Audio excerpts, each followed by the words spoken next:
मजलिस इत्तेहादुल मुस्लिमीन उत्तर प्रदेश, मोहतरम जनाब वारिस पठान साहब साबिक़ रुकन असम्बली मुंबई, मोहतरम जनाब कलीम साहब सदर दिल्ली प्रदेश मजलिस इत्तेहादुल मुस्लिमीन,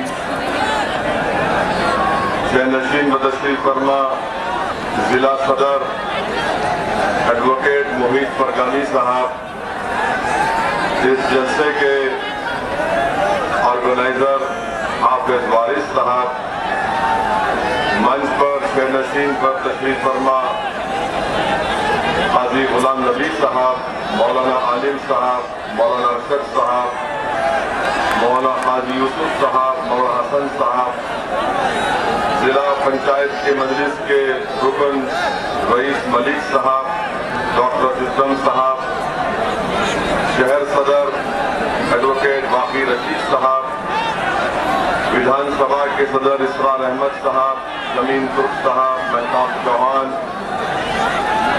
जकीर साहब, एहतशाम मंसूरी, इमरान बॉबी साहब, हमारे भाई डॉक्टर पवन राव अम्बेडकर साहब, BS इंदिरा साहब, गुलाब अली, सैयद असलम साहब, मौलाना जाकिर साहब, शोएब तुर्क साहब, जनाब सरीन साहब जो संभल से आए, जनाब सलमान मुगल साहब, मौजूद हाज़रीन इकराम, बुजुर्गान मिल्लत, मेरे मयूर नौजवानों, मैं आपका बेहद शुक्रगुजार हूँ कि आपने अपना कीमती वक्त निकालकर आज के मजलिस के जलसे में शिरकत की।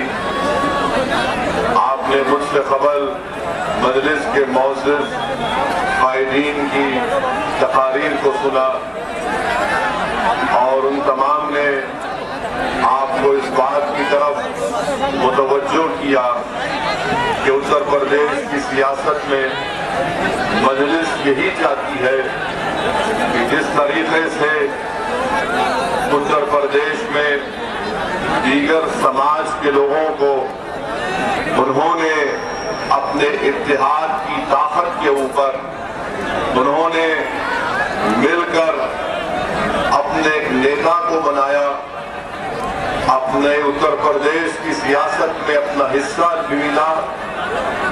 आज मजलिस आपसे अपील करने कुंदरकी में आई है कि अगर आप मुत्तहिद रहेंगे और अपने वोट की अहमियत को समझेंगे तो यकीनन उत्तर प्रदेश की सियासत में एक नया इनकलाब लिखा जा सकता है। और मुझे यकीन है कि इंशाअल्लाह ताला इस बार उत्तर प्रदेश के असेंबली के इंतखाबात में, विधानसभा के चुनाव में आप तमाम मिलकर एक नई तारीख को रकम करेंगे।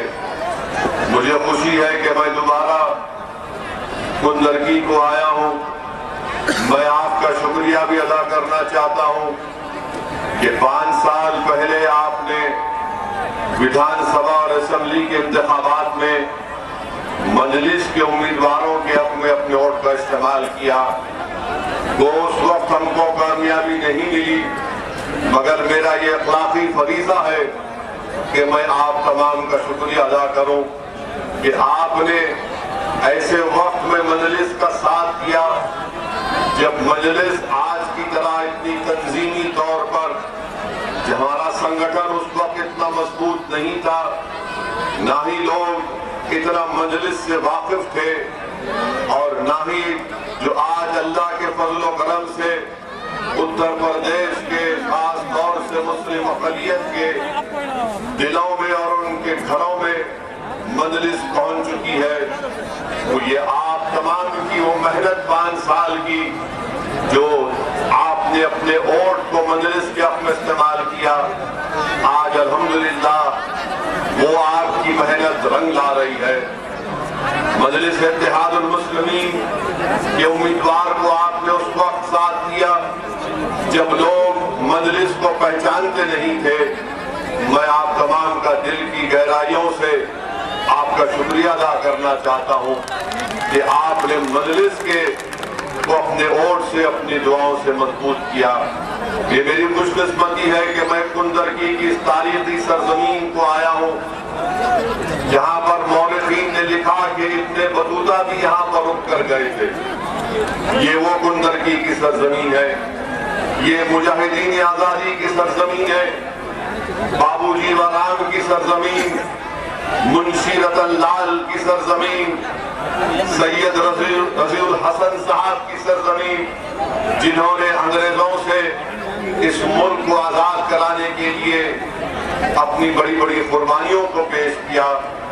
मैं इन तमाम मुजाहिदीन आजादी को सलाम करता हूँ और मैं आपसे अपील भी करना चाहूंगा कि इन मुजाहिदीन आजादी ने इस मुल्क को आजाद जब अंग्रेजों से कराने के लिए अपनी जानों की कुर्बानियों को पेश कर रहे थे तो उन्होंने हिंदुस्तान का, भारत का एक ख्वाब देखा था। ये भारत का ख्वाब क्या था कि यहाँ पर हर मजहब के मानने वाले चैन और सुकून से और सबसे ज्यादा इज्जत के साथ अपनी जिंदगी गुजारेंगे। उनका ये ख्वाब था और उसी लिए उस ख्वाब को पूरा करने के लिए इन मुजाहिदीन आजादी ने जेल की सोबतों को बर्दाश्त किया, अंग्रेजों के जुल्म का सामना किया, ताकि जब मुल्क अंग्रेजों की गुलामी से आजाद हो जाएगा तो आने वाली नस्लें बगैर डर और खौफ के अपनी जिंदगी को पुरअमन तरीके से गुजार सकेंगे। उनको उनका जायज मुकाम और उनको उनका जायज हक मिलेगा। इसीलिए आप देखते हैं कि जिन बातों का मैंने जिक्र किया, इसको उन्होंने जब भारत का आईन, भारत का संविधान, भारत का कॉन्स्टिट्यूशन बन रहा था तो इन तमाम चीजों को उन्होंने भारत के संविधान में फंडामेंटल राइट्स में डाला। मेरे अजीज दोस्तों और बुजुर्गों, भारत का संविधान तो अंबेडकर साहब ने बना दिया। भारत के संविधान में बाबा साहब ने कह दिया कि तुमको मजहबी आजादी रहेगी, तुमको लिबर्टी ऑफ थॉट रहेगा, तुमको फ्रीडम दिया जाएगा, तुमसे इंसाफ हुआ करने की बात बाबा साहिब ने प्रियम्बल में डाली। मगर मैं आज कुंदरकी की सरजमीन में खड़े होकर आपसे कह रहा हूं कि बाबा साहिब अम्बेडकर ने और संविधान बनाने वालों ने उन तमाम चीजों को आईन और संविधान में तो डाल दिया, मगर उन्होंने ये भी हमसे कहा कि देखो हमने इसको किस किताब की शक्ल में अपने संविधान बना दिया, मगर अगर इस संविधान को, इस भारत के आईन को अगर तुमको इसको जिंदा रखना है, अगर इसको जिंदा रखना है, अगर इसको महज एक किताब अगर बनाकर नहीं रखना है, इसको अगर जिंदा रखना है तो हमने जो संविधान में जो बातें कही है कि एक भारत का जो भी नागरिक होगा उसकी इज्जत, उसकी डिग्निटी, उसका चैन और सुकून, उसको तरक्की के मौके, उसको अपने मजहब पर चलने की इजाजत, ये तमाम हुकूक आपको हासिल करना पड़ेगा। किताब में, संविधान में लिख दिया गया, मगर याद रखो उसको हासिल वही लोग करेंगे जो लड़ेंगे, जुस्तजू करेंगे, जिद्दोजहद करेंगे, इसार और कुर्बानी के मज़ाहिर पेश करेंगे। मगर अगर याद रखो वो कौम या वो लोग अगर ये बैठ कर कहेंगे कि सिर्फ भारत के संविधान में लिख दिया गया है, तो याद रखो कोई तुम्हारे पास आकर तुम्हारे सामने झुककर तुमको हाथ जोड़कर नहीं कहेगा ये लो तुम्हारी इज्जत, इसको रख लो, ये लो तुम्हारे मजहब की हिफाजत रख लो, ये लो तुम्हारी मस्जिद की आबाद रखने की तजवीज रख लो। याद रखो भारत के संविधान में जब इन चीजों को लिख कर दे दिया गया तो भारत के बसने वाले गरीबों को उठकर इन हुकूक को जब हासिल करेंगे तभी जाकर उन मुजाहिदीन आजादी के ख्वाब को पूरा कर पाएंगे। मैं सलाम करता हूं बाबा साहेब अम्बेडकर को, मगर अम्बेडकर ने क्या कहा, मैंने वोट डालने का हक तो तुमको दे दिया, मगर अम्बेडकर ने यह भी कहा कि मेरा ख्वाब यह है कि तुम वोट को इस्तेमाल करो मगर अपनी क़यादत को बनाओ, अपने मजलूम कौमों को मुत्तहिद करो, इंसाफ की लड़ाई लो। ये काम मजलिस इत्तेहाद मुस्लिमीन कर रही है। मेरे अजीज दोस्तों और बुजुर्गों, इन्हीं पूरा करना है। मैं ये चाहता हूं कि मैं भारत का एक शहरी हूं, मैं मुसलमान हूं। मेरा मकसद एक ही है कि मुझे डिग्निटी मिले, मुझे इज्जत मिले, मुझे कोई खौफ ना हो अपनी जान का, मुझे कोई खौफ ना हो हमारी बेटियों का, मुझे कोई खौफ ना हो कि कल मेरे बेटे को किसी झूठे मुकदमे में डालकर जेल भिजा दिया जाए। मुझे उम्मीद हो कि मेरे बच्चों के लिए स्कूल मिलेगा। मुझे ये उम्मीद है, मुझे यकीन है कि हमको इन तमाम चीजों को हासिल करना है।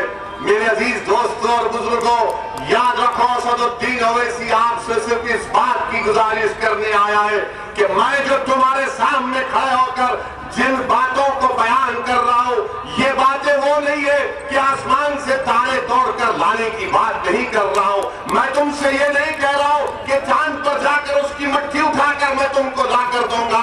मैं तुमसे ये भी नहीं कह रहा हूं कि समंदर की तह में जाकर मैं मोती तुम्हारे लिए चुन कर लाऊंगा। मैं तुमसे यही कह रहा हूं कि अगर तुम मेरी बात को समझ जाओगे तो भारत में हमको इज्जत भी मिलेगी, हमारा मुकाम भी मिलेगा और हमारा हक भी मिलेगा। कोई उठकर कहेगा कि बताओ ऐसी तुम ये बात कैसे कर सकते हो कि क्या इज्जत नहीं मिली, क्या डिग्निटी नहीं मिली, तो मैं उनको जवाब में कहना चाहूंगा कि उत्तराखंड में धर्म संसद के नाम पर मुसलमानों को कत्लेआम की धमकी दे रहे, तो क्या मेरे दिल में खौफ नहीं पैदा होगा? धर्म संसद कर भारत के मुसलमानों को म्यांमार के रोहिंग्या मुसलमानों की तरह खत्म करने की बात की जाती है। क्या इसमें डिग्निटी है? रायपुर में धर्म संसद होता है, कांग्रेस की सरकार है, वहां पर कोई कहता है कि इंसानियत को बचाना है तो मुसलमानों को सबकी हस्ती से मिटा दो। बताइए कौन सी डिग्निटी है? ये कौन सा खौफ दूर करने की बातें की जा रही है? और किसी को अब तक गिरफ्तार नहीं किया गया। ये तमाम के तमाम लोग बकवास के बकवास बकते रहे। इख्तिदार उत्तराखंड में बीजेपी के पास, इख्तिदार रायपुर में कांग्रेस के पास, और सब आकर बोलते, बीजेपी बोलती है, मोदी बोलते हैं कि सबका साथ, सबका विकास, सबका विश्वास। कांग्रेस कहती है कि हम नेहरूवियन आइडियोलॉजी को मानने वाले। अरे तुम किसको मानते हो ये तो बताओ हमको। तुम ना नेहरू को मानते, तुम ना संविधान को मानते, तुम ना मुजाहिदीन आजादी के वारिस हो, बल्कि तुम तो इस मजहब में नफरत को फैला रहे हो। तुम तो इस मुल्क में भारत के मुसलमानों पे ऐसा बड़ा डरावनी ख्वाब दिखा रहे हो कि इनकी वजह से भारत को खतरा है। कि इस तरह की गुफ्तगू उत्तराखंड में हुई, कितनी पार्टियों ने एहतजाज किया? क्या कांग्रेस ने एहतजाज किया उत्तराखंड में? क्या समाजवादी पार्टी के लोग अपनी लाल टोपी पहनकर निकल कर आए? क्या रायपुर में कांग्रेस की हुकूमत ने उस तरह का फंक्शन करवाया? खुद हुकूमत ने करवाया, जिसमें तमाम बातें की जा रही। और जब मजलिस ये बात उठाती है तो सबके सब कहती है कि देखो ओवैसी भड़काऊ भाषण देता है, ओवैसी जज्बात में लाता है। याद रखो, अगर मैं जिंदा हूं तो जिंदगी का सबूत दूंगा। मैं मुर्दा नहीं हूंगा, मुर्दा होने दूंगा किसी को। अगर सच्चाई को बयान करना भड़काऊ भाषण है तो तैयार हो जा, अल्लाह जब तक जिंदा रखेगा सच्चाई को बयान करूंगा। अगर जालिम को जालिम कहना भड़काऊ भाषण है तो तैयार हो जाओ, अल्लाह हमको जब तक जिंदा रखेगा हम कभी जालिम से कॉम्प्रोमाइज नहीं करेंगे, उससे पंचायतमाई करेंगे। अगर कोई कहेगा कि गरीब मजलूमों का साथ देना, चाहे मुसलमान हो, हिंदू हो, दलित हो, उसका साथ देना भड़काऊ भाषण है, तो जिंदगी भर उन गरीब हिंदू, मुसलमानों, दलितों की बात हम करते रहेंगे। अगर संविधान को बचाना भड़काऊ भाषण है तो हम ये भड़काऊ भाषण बोलते रहेंगे।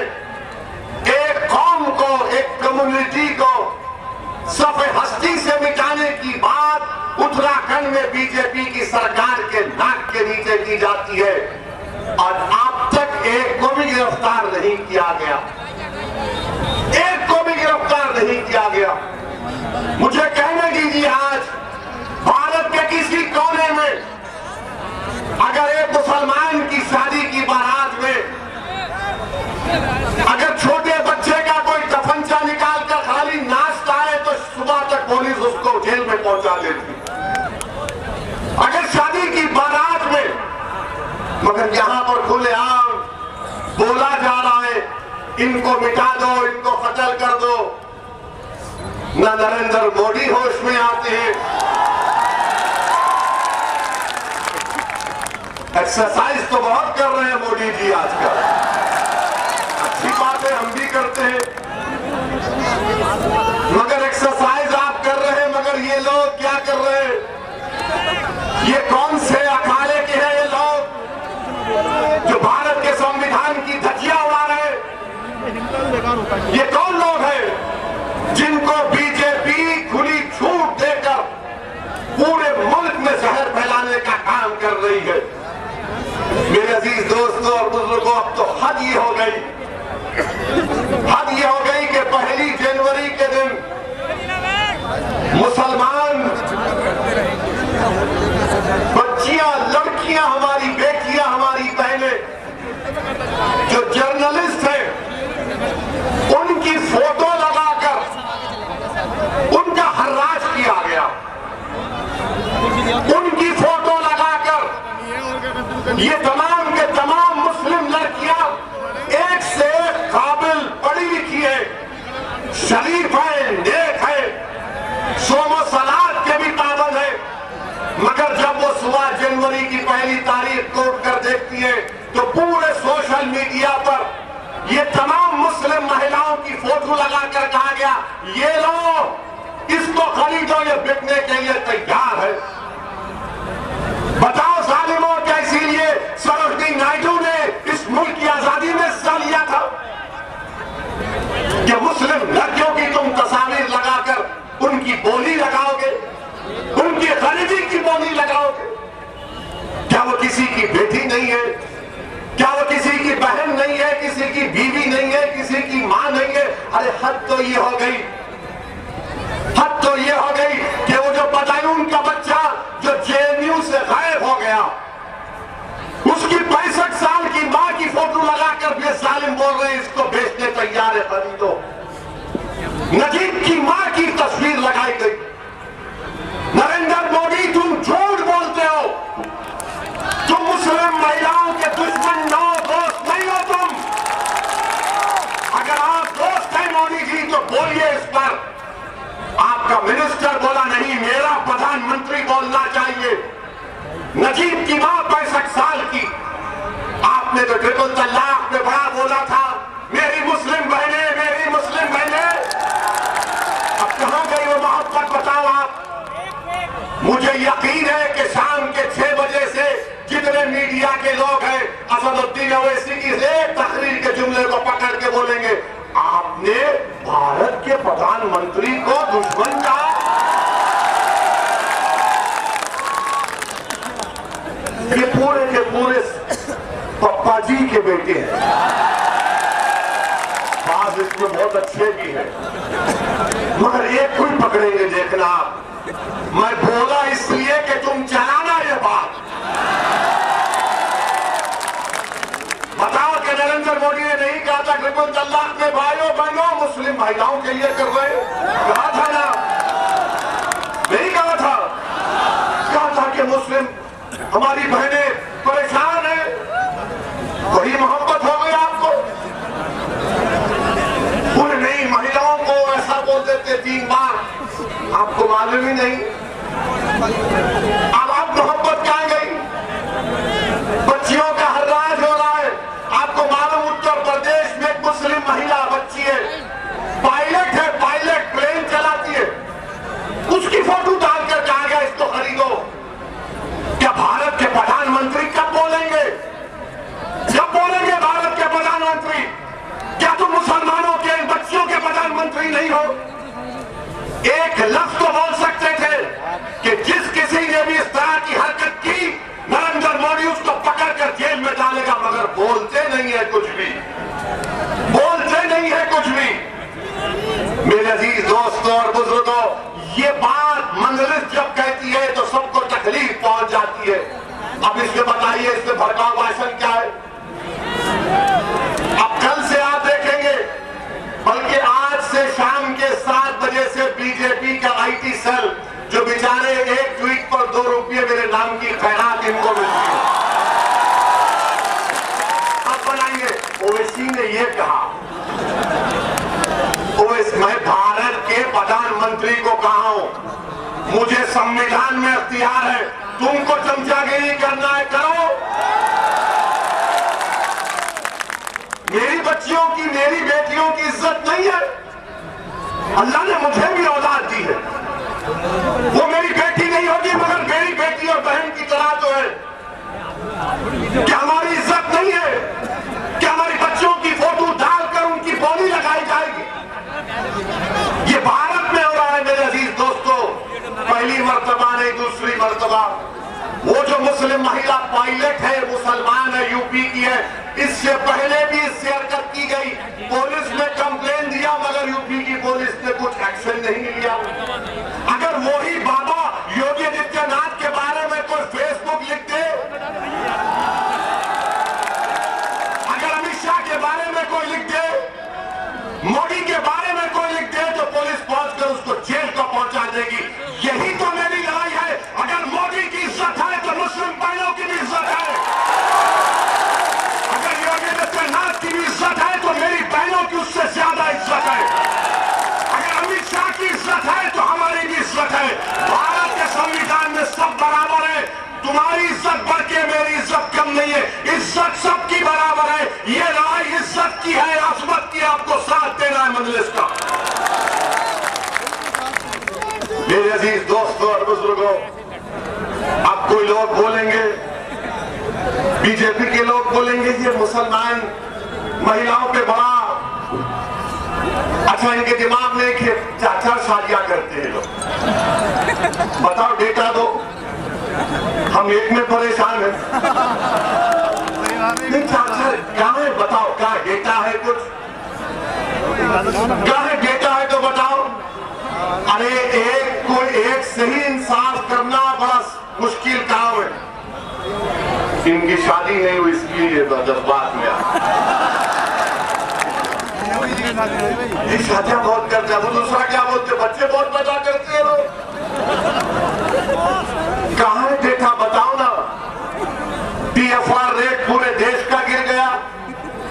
मोदी ने सुप्रीम कोर्ट जाकर कहा कि 2 बच्चों का कानून नहीं बना सकते, मगर ये बोलेंगे, और फिर बोलेंगे इस्लाम में मुस्लिम महिलाओं का सम्मान नहीं होता। अरे दीवाने, अकल तेरे भेजे में नाम की कोई चीज नहीं है। बताओ, दुनिया की सबसे पहली यूनिवर्सिटी किसने बनाया, तुमको मालूम? पूरी दुनिया की सबसे पहले यूनिवर्सिटी किसने बनाई? मुस्लिम महिला ने बनाई। दुनिया की सबसे पहले यूनिवर्सिटी एक मुस्लिम महिला ने बनाई। उसका नाम क्या था? फातिमा अल-फिफ्री। फातिमा अल-फिफ्री था मौजूदा मोरक्को में। यूनिवर्सिटी बनाने वाली सबसे दुनिया में मुस्लिम महिला। और फिर ये बोलते नहीं मुस्लिम औरतों को दबाते, तुमको नहीं मालूम, जंगे अहद में फारूक आजम उलमा मौजूद है, पूछ लेना।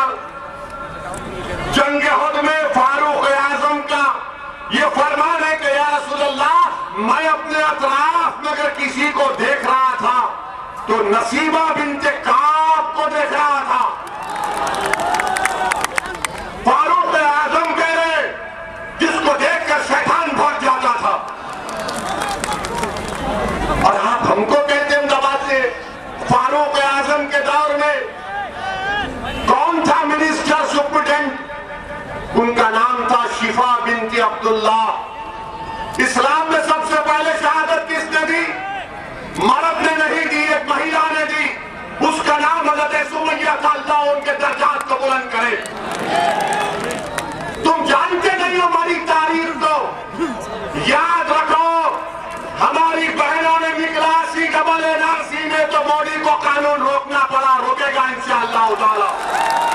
अगर हमारी बच्चियों से इसी तरह नाइंसाफी की जाएगी, हमारी बेटियों से, हमारी माओं से, हमारी बीवियों से, तो फिर ये महिला आगे निकलेगी इस बेइज्जती का जमहूरी तरीके से इसका जवाब भी देंगे इंशाअल्लाह ताला। कोई नहीं बोलता, कोई नहीं बोलता।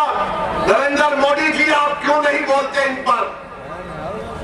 क्योंकि आप वोट नहीं देते, क्योंकि आपकी पार्टी से, आपकी आरएसएस की आइडियोलॉजी से वाबस्ता नहीं है। मेरे अजीज दोस्तों और बुजुर्गों, अच्छा फिर अब ये चलाएंगे कि ओवैसी ने कहा, अरे दीवानों, मैंने नहीं कहा। ये मिजोरम के गवर्नर साहब है, उनका क्या नाम है? सत्यपाल मलिक साहब। सत्यपाल मलिक साहब ने कहा कि मैं मोदी से मिला था किसानों के मसले में। मैंने कहा, मोदी जी, आपकी वजह से 500 किसान मर गए। तो मोदी ने कहा, मेरी वजह से मरे? ये सत्यपाल मलिक बोल रहा, गवर्नर के पोस्ट पर है, वो कह रहे। फिर मोदी कहते, मेरा मोदी से झगड़ा हो गया। फिर मोदी ने कहा, जाकर अमित शाह से मिलो। मैंने अमित शाह से मिला। ये सत्यपाल मलिक के अल्फाज है, मेरा भड़काऊ भाषण नहीं है। तुमको अगर केस बुक करना है तो सत्यपाल मलिक A1, मैं A2। सत्यपाल मलिक ने कहा, मैं जाकर अमित शाह से मिला। तो अमित शाह ने क्या कहा? मैं अगर लफ्ज को बोलूंगा तो फिर बोलेंगे वो बोला ही नहीं। वो मेरा क्या हिंदी का वर्ड क्या है कि मेरा मानसिक संतुलन तो ठीक है, मगर सत्यपाल मलिक और अमित शाह ने जो कहा मोदी के बारे में, क्या कहा उसने, इस पर कोई नहीं बोलेंगे। ये संघ परिवार के लोग खामोश बैठेंगे। मेरे अजीज दोस्तों और बुजुर्गों, इसीलिए हम आपसे अर्ज करने आए हैं कि इन हालात पर आपको नजर रखना है। याद रखिए, भारत की जमहूरियत मजबूत होगी जिस तरह ठाकुरों ने योगी को अपना नेता मान लिया, जिस तरह यादवों ने मुलायम सिंह साहब को और अखिलेश को अपना नेता मान लिया, जिस तरह चौधरी चरण सिंह से लेकर अब जयंत चौधरी तक जाट बोलता है कि ये मेरा जाट है, जिस तरह बाघेलों ने बाघेल को देखकर अपना नेता मान लिया, जिस तरह ब्राह्मणों ने कहा कि अगर अजय मिश्रा को हटाया जाएगा तो वोट नहीं मिलेगा, वो मंत्रिमंडल में आज भी होम मिनिस्टर है, जिस तरह कुर्मियों ने अनुप्रिया को अपना नेता मान लिया, जिस तरह राजभरों में बीजेपी के नेताओं को मान लिया।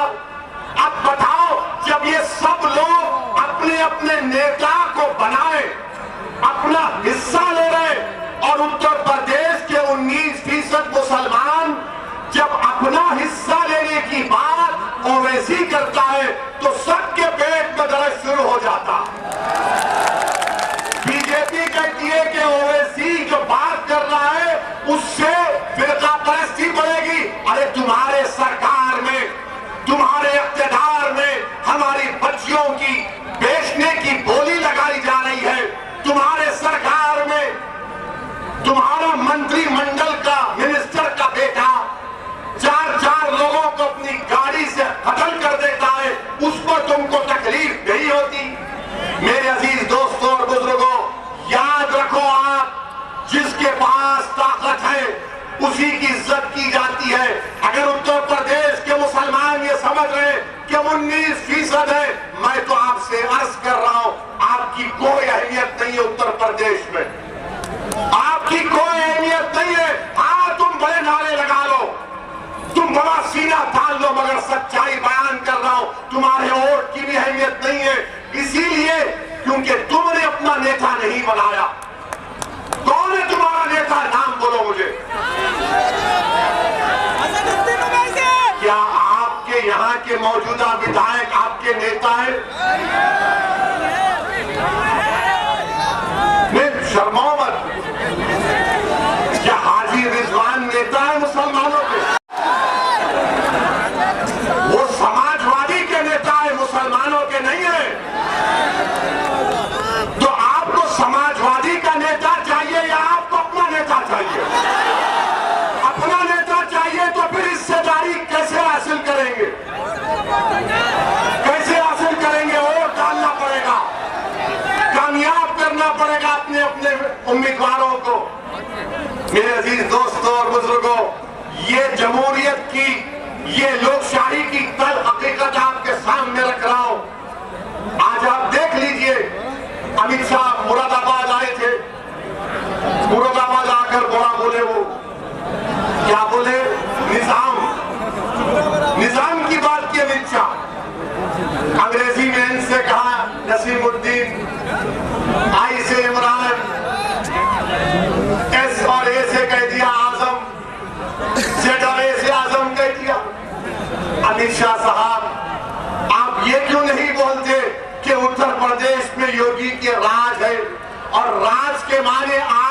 माने क्या है रिश्वत,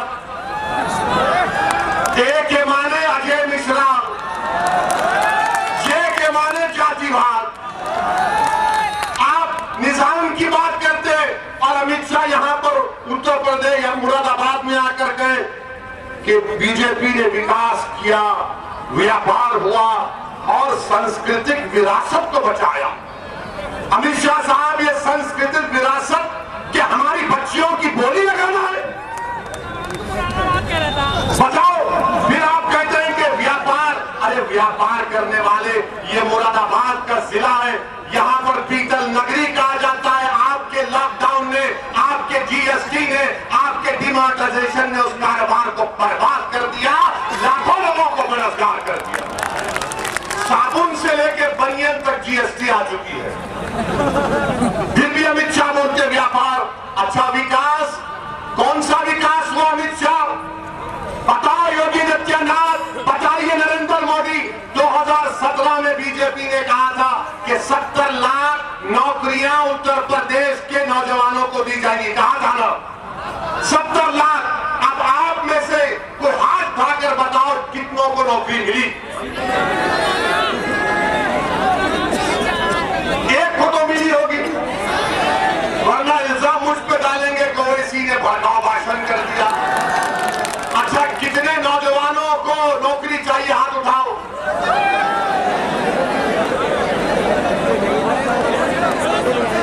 कितनों को चाहिए नौकरी? नीचे रख दो हाथ। अब ये उंगली उठाओ। जब वोट डालने जाओगे, जहां पर बटन देखेगा उसको दबाओ, दबा के। ये बाबा को जब मालूम होगा 70 लाख नौकरियों का वादा किए। आपको मालूम 7 फरवरी 2020 को असेंबली में, विधानसभा में बीजेपी कहती है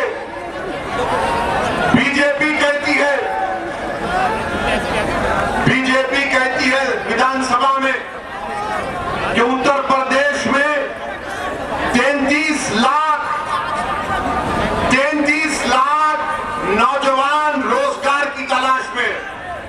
कितना झूठ बोलेंगे मोदी और योगी? आप 6 लाख लोगों को नौकरी देने की बात करते, आपने 70 लाख कहा था। नौकरी की बात नहीं करेंगे, किसकी बात करेंगे? निजाम की बात करेंगे, पलायन की बात करेंगे। अरे गरीब बच्चों को नौकरी क्या दी तुमने, बताओ? उसका कोई जिक्र नहीं होता। अमित शाह ने विकास की बात की।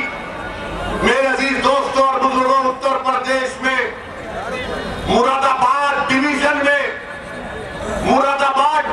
में एक भी गवर्नमेंट यूनिवर्सिटी नहीं है। 6 जिलों में एक यूनिवर्सिटी नहीं है, और यहाँ के 6 जिलों के बच्चों को बरेली जाना पड़ता, दिल्ली जाना पड़ता। अमित शाह कौन से विकास की आप बात कर रहे हैं? और फिर यहाँ पर इसी जगह पर आपने ये बात कही थी कि डिग्री कॉलेज चाहिए बच्चियों को कुंदरकी में। डिग्री कॉलेज आया? आपके विधायक से जाकर पूछेंगे तो वो बोलेंगे मैं क्या कर सकता हूं। अच्छा, रोड तो बना देते, ये रोड तो बना देते, इसमें खड्डे नहीं है, इसमें खड्डे हैं ना बाबा किए ना विधायक साहब किए। अब दोनों मिलकर बोलेंगे नहीं, ओवैसी की बात का यकीन मत करो, वो जज्बात में लाता है लोगों को। मेरे अजीज दोस्तों और बुजुर्गों, फिर आप ये भी देखते हैं कि हम पर इल्जाम लगाने वालों, जरा ये तो बताओ कि डीजल और पेट्रोल इतना महंगा क्यों हुआ? डीजल महंगा होने से ट्रांसपोर्ट का कारोबार ठप होकर रह गया, मगर बीजेपी को उसकी फिक्र नहीं है। प्रधानमंत्री बोले देखो मैं तो फिट हूं, एक्सरसाइज कर। प्रधानमंत्री माशाल्लाह बहुत फिट है, हम जानते हैं, मगर नौजवान भारत का अनफिट हो चुका है। नौकरी नहीं है, पेट्रोल डीजल की कीमतें आसमानों को छू रही हैं। और फिर आप देखते हैं कि स्पोर्ट्स स्टेडियम, आप आने वाले विधानसभा में मजलिस के उम्मीदवार को कामयाब करिए, जो ये रेलवे स्टेशन के पास जमीन है, मजलिस का विधायक कामयाब होगा तो मैं आपसे वादा कर रहा हूं कि उस जमीन पर इंशाअल्लाह ताला स्पोर्ट्स का स्टेडियम मजलिस का विधायक होगा। आप मजलिस के उम्मीदवार को कामयाब करिए। ये जो डिंगरपुर की रोड है इंशाअल्लाह ताला वो भी बनेगी इंशाअल्लाह ताला। आपके विधायक साहब को तो प्लाटिंग और जमीन बेचने से भी खुशी में है वो बेचारे।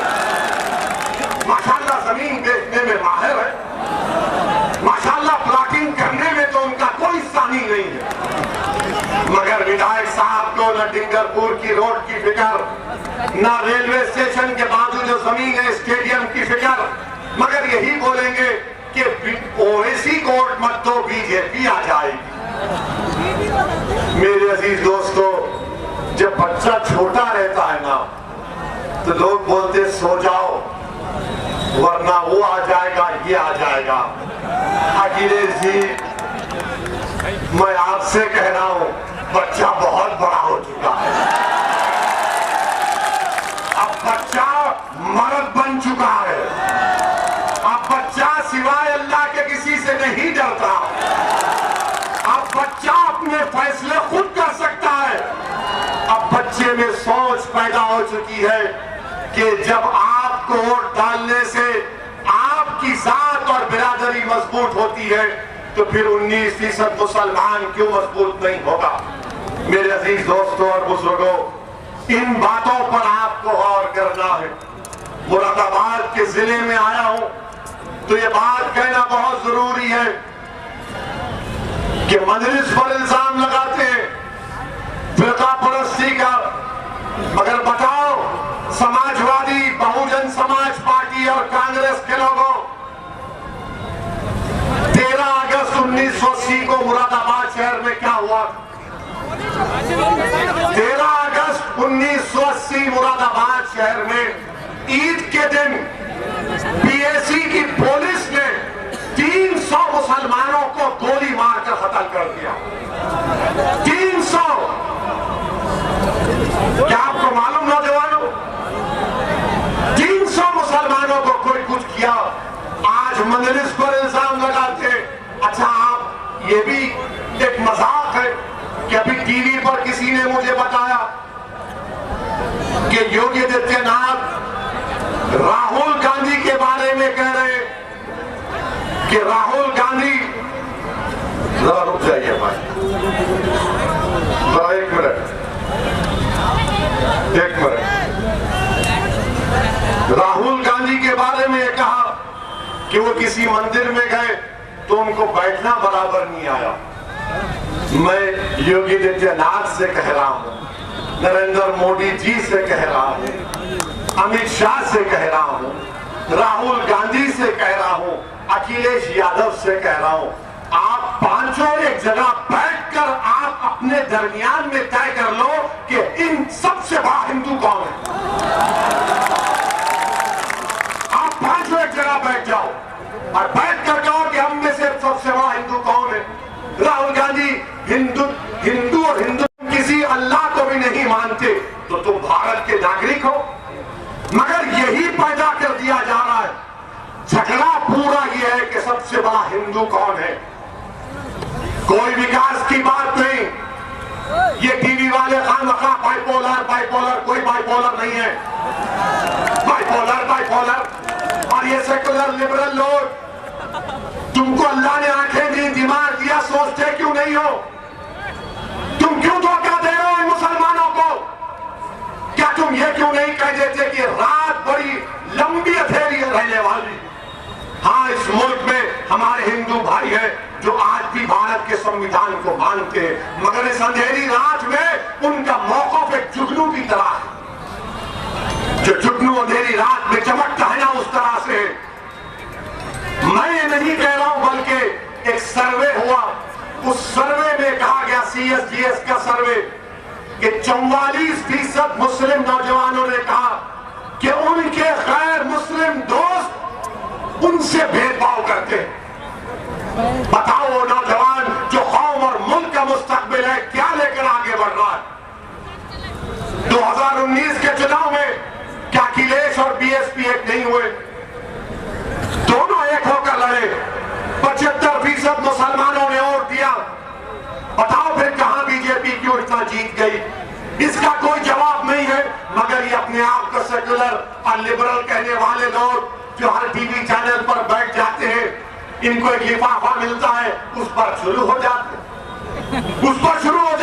जब हम मुसलमानों की हिस्सेदारी की बात करते हैं तो इनको लगता है कि MIM पार्टी लड़ाने की बात कर रही है। मैं लड़ाने की नहीं, मैं जोड़ने की बात कर रहा हूं। मुझे मेरा हिस्सा मिलेगा जैसा कि ब्राह्मणों को मिला, ठाकुरों को मिला, यादवों को मिला, कुर्मियों को मिला, बाघेलों को मिला, राजभरों को मिला, निषाद को मिल रहा है। बताओ फिर मुसलमान को क्यों नहीं मिलेगा? और मुसलमानों का प्रॉब्लम यह है कि इलेक्शन लड़ने के लिए जो लोग आते हैं वो बड़े दौलतमंद होते हैं। वो जब जीत भी जाते हैं तो उनको मुसलमानों से मतलब नहीं रहता, उनको अखिलेश की नाराजगी से मतलब रहता है, उनको बहन जी की नाराजगी से मतलब रहता है, उनको राहुल गांधी के आगे चापलूसी करने से मतलब रहता है। बीजेपी के पास तो खैर वो कभी मुसलमान को टिकट में नहीं देंगे, क्योंकि बीजेपी के 300 MP में एक भी मुसलमान MP नहीं। मेरे अजीज दोस्तों और बुजुर्गों, ये मेरी आपसे गुजारिश है कि आप मुत्तहिदा तौर पर अपने वोट का इस्तेमाल करिए। मजलिस का जो उम्मीदवार होगा आप उसके हक में दुआ करिए, उसको कामयाब करिए। अपने वोट से कुंदरकी में अपने विधायक को बनाइए।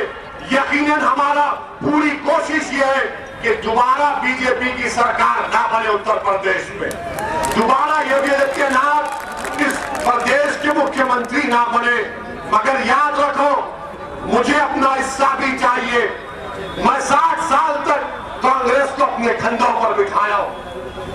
मैंने 60 साल तक समाजवादी, BSP सबको वोट दिया, मगर इन सब ने क्या किया?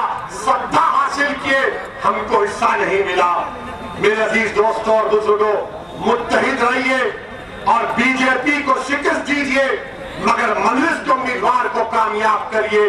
जो लोग बोलते हैं ना कि नहीं एक होकर वोट दो, अरे हम तो एक होकर ही वोट दे रहे हैं। क्या 2019 में 75% मुसलमानों ने वोट नहीं दिया? आप क्यों एक नहीं होते? आपने तो मोदी को अपना नेता बना दिया, आपने तो योगी को अपना बेटा बना दिया, आपने शाह को गले से लगा लिया, और जब ओवैसी आकर हिस्सेदारी की बात कर रहा है तो कह रहे नहीं बीजेपी आ जाएगी। अरे बीजेपी आ जाएगी, बीजेपी नहीं भी आ सकती है इंशाअल्लाह ताला, और बीजेपी नहीं आएगी उत्तर प्रदेश में। कौन लड़ेगा बीजेपी से? मजलिस को मौका दीजिए, अपने वोट का सही इस्तेमाल करिए। अस्सलाम वालेकुम व रहमतुल्लाहि व बरकातहू।